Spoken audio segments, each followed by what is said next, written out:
नमस्ते दोस्तों, मेरा नाम विपुल जोशी है और मैं आपसे आज मिडिल क्लास के बारे में बात करना चाहता हूँ। वो मिडिल क्लास जो भारत देश की इकोनॉमीज़ का एक अहम हिस्सा है और वो खुद एक डिमांड मार्केट में खुद के हिस्से से पैदा करता है।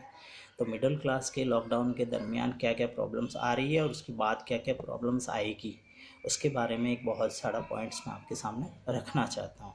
तो मिडिल क्लास, पहला जो मिडिल क्लास है, जो उसमें तीन मैंने डिवाइड किए हैं। एक गवर्नमेंट सेक्टर है, तो गवर्नमेंट सेक्टर में जो बंदा मिडिल क्लास है उसकी तो 100% सेफ़ है, क्योंकि 100% उसकी नौकरी नहीं जाएगी और वो सेफ़ रहेगी। दूसरी बात, जो दुकान चलाता है, छोटी मोटी या बड़ी दुकानदार या कोई भी हो, तो उसकी इनकम में 30 से 40% या 50% तक 30 से 50% की इनकम में कटौती हो सकती है। ये मेरा मानना है और ये शायद सभी का मानना यही होगा कि 30 से 50% इनकम में कटौती हो सकती है।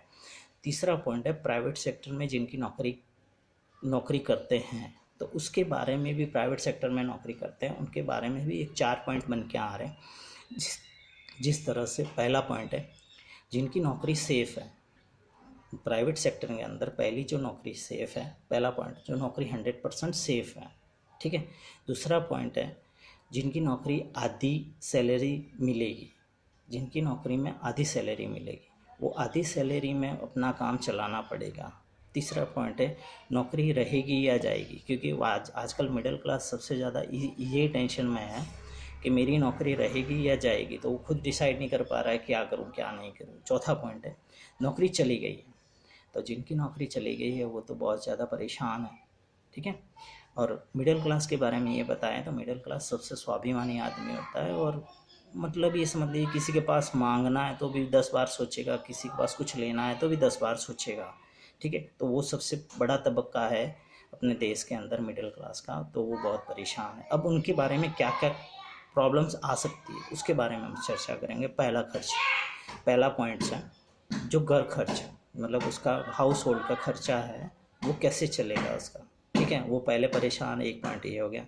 दूसरा पॉइंट, लोन, जो इसने लोन ले रखी है गवर्नमेंट से, प्राइवेट बैंकों से, जो उसका ईएमआई कैसे पे करेगा वो। तो पहले तो गवर्नमेंट की कल आरबीआई ने डिसाइड कर दिया कि 3 महीने तो एक्सटेंड कर, मतलब 31 अगस्त तक उसको राहत मिल जाएगी। लेकिन 31 अगस्त के बाद क्या गवर्नमेंट कुछ बेनिफिट देगी या नहीं देगी, वो गवर्नमेंट के पास है। तो मेरे हिसाब से ये एक अच्छा पॉइंट है जो आरबीआई ने आज तक उठाया है, ठीक है। दूसरी बात, बच्चों की जो फ़ीस होती है स्कूल की, उसके लिए भी वो परेशान है, ठीक है। मकान का किराया उसका, जिसके पास खुद का मकान है वो तो ठीक है, चलो उसका काम तो चल पड़ता है, लेकिन जिसके पास मकान खुद का किराया नहीं है और मकान देने का किराया भी नहीं है और मकान खुद का भी नहीं है, तो वो बेचारा कैसे करेगा, ठीक है। मेडिकल खर्च भी एक बहुत बड़ी बात है, क्योंकि जब भी घर में कोई बीमार होता है तो हम सबसे ज़्यादा टेंशन में आ जाते हैं। तो मिडिल क्लास के बारे में मेडिकल जो खर्च होता है वो भी एक परेशानी हो सकती है। रोज़ बरोज़ के जनरल खर्च है, जो रोज़ के जनरल खर्चे आते हैं, वो पता नहीं चलता हमें, दिन से सुबह से लगा के शाम तक हमारे पास कितना खर्चा हो गया, लेकिन वो रोज़ बरोज़ खर्चा होता है, ठीक है। अब बड़ी बात ये है कि नौकरी, उसकी एक सबसे बड़ा पॉइंट है, जो नौकरी चली गई है जिनके पास, वो सबसे टेंशन में, ये मिडिल क्लास ये टेंशन में रहता है कि अब मेरी नौकरी चली गई है तो मेरा क्या होगा। वो आज की तारीख में इतना परेशान है, तो गवर्नमेंट को इनके बारे में कुछ सोचना चाहिए और इसके बारे में कुछ सॉल्यूशन करना चाहिए। जो सेविंग उसके पास बची थी वो धीरे धीरे खर्चा हो रही है, धीरे धीरे कम हो रही है, ठीक है। तो अपना गुजारा तो सेविंग से निकाल लेता है, लेकिन उसके बाद उसका क्या होगा, ठीक है। क्योंकि सेविंग जब तक उसकी ख़त्म हो जाएगी तब तक तो वो ना जाने, उसकी नौकरी नहीं मिली तो उसका क्या हो सकता है। तो ये पॉइंट्स हैं। और दूसरी बात कि मार्केट्स के अंदर जो डिमांड पैदा होती है, ज़्यादातर मिडिल क्लास करता है, क्योंकि छोटी मोटी चीज़ें या बड़ी चीज़ वही खुद खरीदता है और यूज़ करता है, तो उसके बारे में डिमांड यदि मार्केट में वो नहीं खरीदेगा तो मार्केट में डिमांड वही की वही परिस्थिति में रहेगी या उससे कम हो सकती है।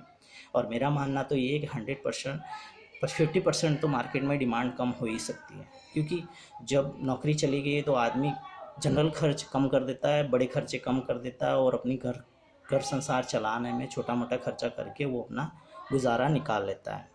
तो इस कंडीशन के अंदर सबसे ज़्यादा बड़ी बात ये है कि एक आपको कैसे बताऊं, जैसे आप समझ लीजिए कि आमदनी अट्ठानी, पहले एक बात हुआ करती थी कि आमदनी अट्ठानी खर्चा रुपया, लेकिन आज की तारीख में आमदनी ज़ीरो हो गई और खर्चा रुपये का रुपया ही रहा है।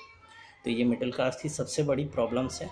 और मेरी सोच ये कहती है कि गवर्नमेंट को मिडिल क्लास के बारे में बहुत अच्छी तरह से सोचना पड़ेगा, क्योंकि जिस तरह से गवर्नमेंट मज़दूरों के बारे में या ट्रांसपोर्टेशन की उनकी सिस्टम के बारे में जो सोच रहा है, उसकी ज़्यादा उसके साथ साथ या मिडिल क्लास के बारे में बहुत कुछ सोचना पड़ेगा। क्योंकि मिडिल क्लास एक बार प्रभावित होता है तो पूरा मार्केट का इफ़ेक्ट ऑलरेडी भारत देश पे पड़ेगा, और मिडिल क्लास की नुकसान की वजह से पूरे भारत को नुकसान हो सकता है।